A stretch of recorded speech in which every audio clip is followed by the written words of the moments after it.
Welcome to As We Get Older. I'm Laura Orndeff, and in this video I want to ask a very simple question. Can you combine any of your accounts?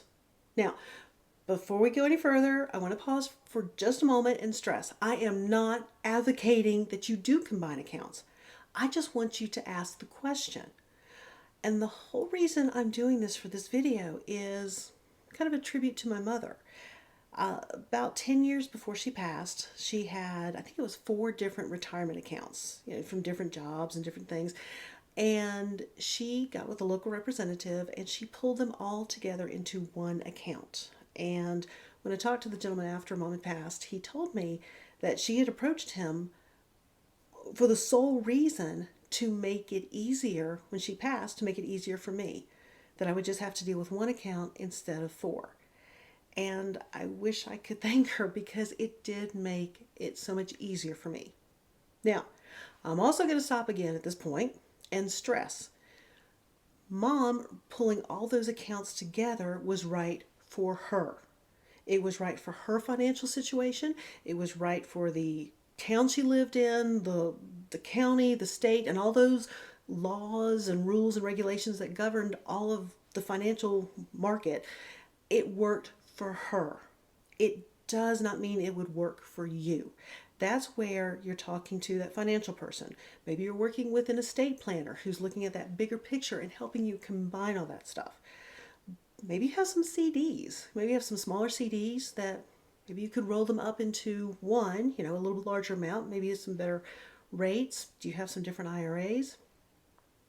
Do you have an old bank account that maybe you had with an elderly aunt that you still have open? Now, again, I want to stress. You may be watching this thinking, oh, I could do this and this and this. Before you do, ask questions, because I've seen a lot of different articles that will be like, oh, close, your charge accounts. Before you start closing your credit card accounts, talk to someone, because, again, I'm not a financial person. This goes way above my head. The amount of credit you have available goes with your credit score. So before you do any of that, talk to someone and just say, if I do this, what's going to happen on this side? Now, I can say for me, it was actually about a year ago, I was going to combine a couple of accounts, and I had looked at it, and, I went in, I knew what I wanted to do. I wanted to, close account A, move everything to account B. So when I sat down and spoke to the lady at the bank, she looked at my accounts, and for reason A, B, C, D, E, F, G, she said, no, I need you would be better if I closed account B and move everything to account A.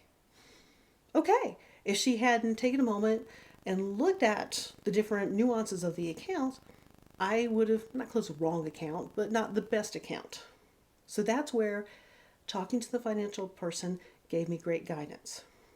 So the whole thing is just look at your big picture, look at with your estate planner, your financial person, and just say, can I do this?